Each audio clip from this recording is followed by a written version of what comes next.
Hey, up here in the left-hand corner of your computer, up here. I'm up here.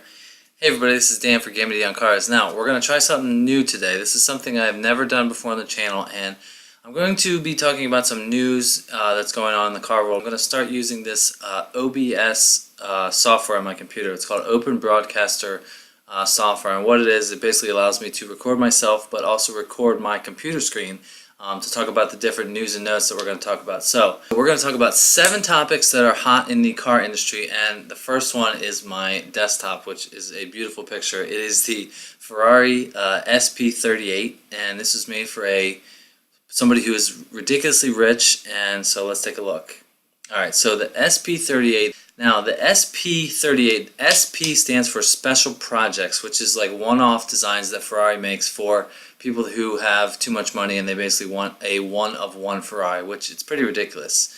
Now, this looks nothing, it basically doesn't look like any Ferrari that is on sale, and Jalopnik says this is what all modern Ferraris should look like, which I don't disagree. I think this is absolutely stunning.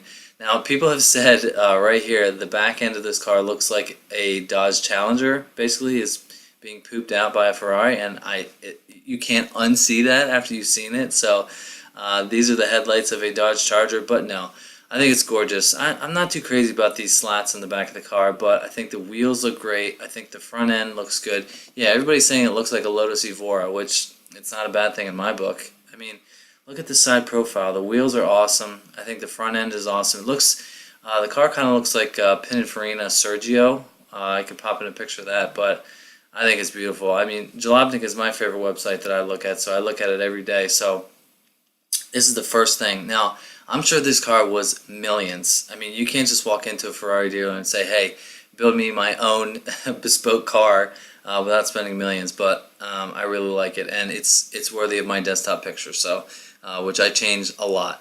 So that is number 1. Alright, now number 2, I am so excited for this.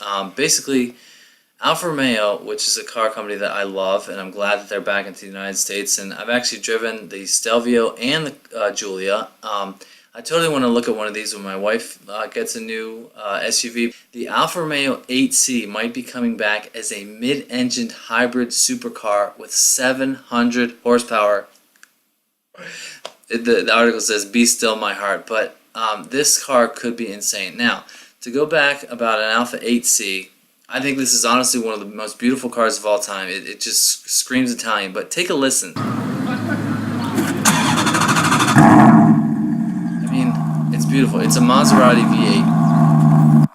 I mean, it's glorious. Look at this car. You got the four-leaf clover there, right here.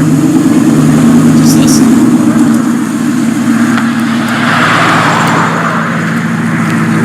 I mean, it's stunning. It's beautiful.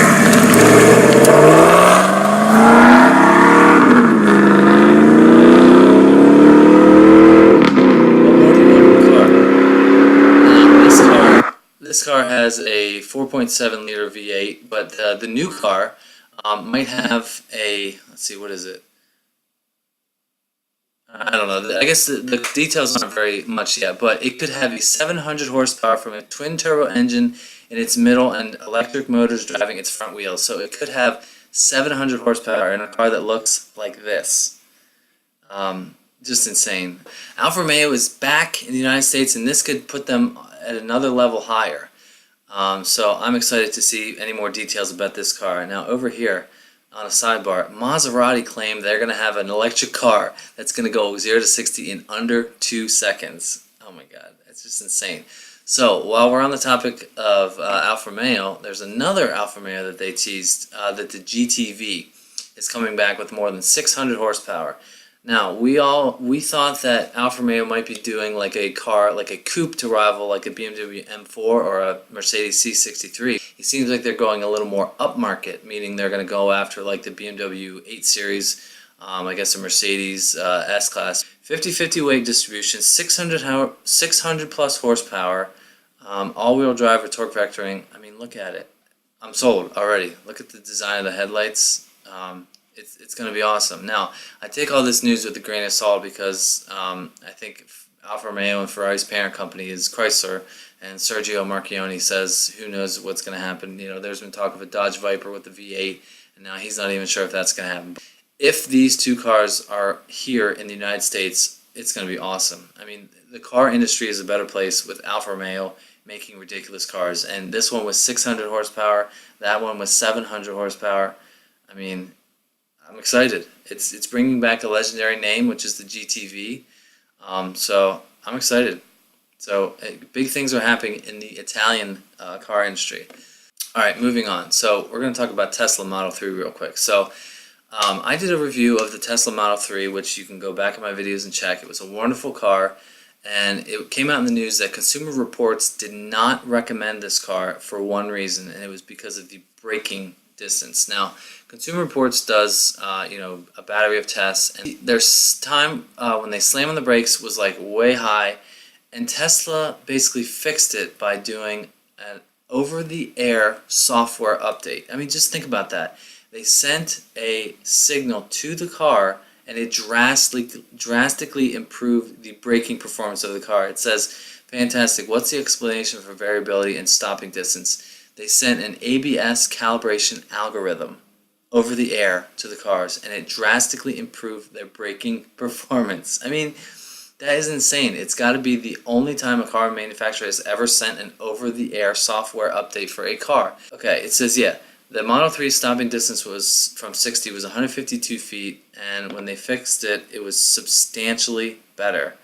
I mean, it's another reason why Tesla probably has the best software in the industry. It's just crazy. So now that the braking performance is fixed, I think Consumer Reports is going to recommend the car. Looks like this can be fixed with a firmware update. We'll be rolling out in a few days. We can improve braking distance beyond initial specs. Tesla won't stop until 3 has better braking in any remotely comparable car. So they did it. So it is now recommended by Consumer Reports. So just think about the technology that it takes to do an over-the-air update. Alright, moving on. We need to talk about this Lego set that was released this week from Lego, and it is Bugatti Chiron. Like, look at this video. There is literally a key. Okay, it'll play again. There's literally a key that you can put behind the back wheels. Wait for it. And the wing will go up. Look at that, right there. I mean, it has working suspension. The pistons in the car move. This has the most pieces of any car that Lego's ever done. 895 more than the Porsche 911 GT3 RS that they did before. I think this costs like $350, I think, but it is by far a little bit cheaper than the $2.5 million price of a Bugatti Chiron. So this is officially the coolest Lego piece that they have ever made. Look, it has a matching bag. It's just amazing that they can do make it look like the actual car. Now the real car is $2.5 million, so this is a little bit more expensive, a little bit cheaper at $350. So I just thought this was so cool. So this is the Lego version of the Bugatti Chiron. I mean, look at the interior details. I mean, it's just crazy. There's the wing. Awesome. Okay, next. Alright, now, I wanted to talk about this before, but I never found the right time to get it into my videos, but we're going to talk about it right now. This car is called the Zenvo tsr-s, and it has officially the coolest wing of any car that has ever been on sale, and I'll tell you why. Watch this video. The wing moves independently around corners. Watch it move. It looks like it's broken. Look at that. You see the angle that the wing is? It flips like this for downforce. Unbelievable. Okay, there's an Apollo. But yeah, the wing moves independently of the track that it's going around. Let's go back. Look at it. Look at it move. It's like this. It's independent on its own. Now it's going to straighten up. It's going to change for downforce right there. That is just so cool. So I needed to mention this somewhere in a video, and I finally got the opportunity. All right, let's see if we can find it one more time. There it is. It's not the prettiest car I've ever seen, but the wing is just absolutely insane. There it goes. There it goes. Man, that's so cool. Anyway, so I had to mention about this Zenvo wing. It's just, look it up on YouTube if you want to see it in cooler detail. But yeah, that is just awesome. Moving on to the portion of the news where we talk about how Dodge is going to put a Hellcat engine in every single car that they make. So this car, a Hellcat Ram, it's called the Ram TRX. Now it's just a concept. It's a Dodge Ram that has the supercharged V8 in a Hellcat. It's a 6.2 liter supercharged V8, 707 horsepower. It's going to be in a car or a truck, and it's going to rival the Raptor.